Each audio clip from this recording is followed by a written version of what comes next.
تتجه أنظار عشاق كرة القدم العربية إلى المواجهة المرتقبة التي تجمع بين منتخبي المغرب والأردن في نهائي بطولة كأس العرب، في لقاء ينتظر أن يشهد ندية وإثارة كبيرة بين الطرفين.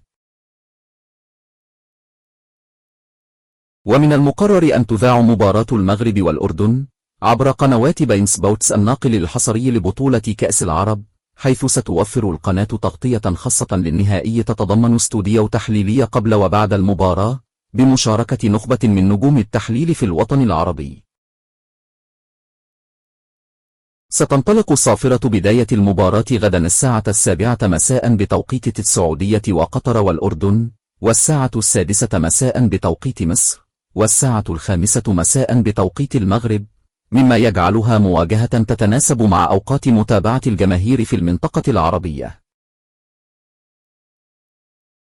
يمثل هذا النهائي فرصة مثيرة لكل من المغرب والأردن للتتويج بلقب كأس العرب، وسط تغطية إعلامية واسعة ومتابعة جماهيرية كبيرة عبر مختلف المنصات التلفزيونية والرقمية. كما ستنقل مباراة المغرب والأردن في نهائي كأس العرب عبر مجموعة من القنوات المفتوحة، من بينها قناة الكأس القطرية، إلى جانب قنوات أبو ظبي ودبي الرياضية، فضلا عن قنوات الكويت الرياضية وعمان الرياضية والشارقة الرياضية، ما يتيح متابعة اللقاء في مختلف أنحاء الوطن العربي مجانا. ويمكنكم متابعة المباراة عبر المنصات الإلكترونية والتطبيقات الرسمية للقنوات الناقلة. وجدير بالذكر أن علي علوان مهاجم منتخب الأردن يتصدر جدول ترتيب هدافي بطولة كأس العرب برصيد 4 أهداف، ويأتي في المركز الثاني لاعب المغرب كريم البركاوي برصيد 3 أهداف، مما يجعلنا على موعد مع منافسة كبيرة بين الثنائي على الجائزة خلال المباراة النهائية.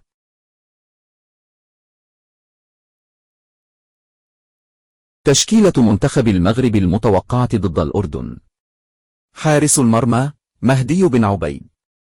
الدفاع: سفيان بوفتي، مروان سعدان، محمد بولوكسوت، حمزة الموساوي. الوسط: محمد ربيع حريمت، أنس باش، أسامة طنان، أمين زحزح. الهجوم: وليد أزارو، كريم البركاوي.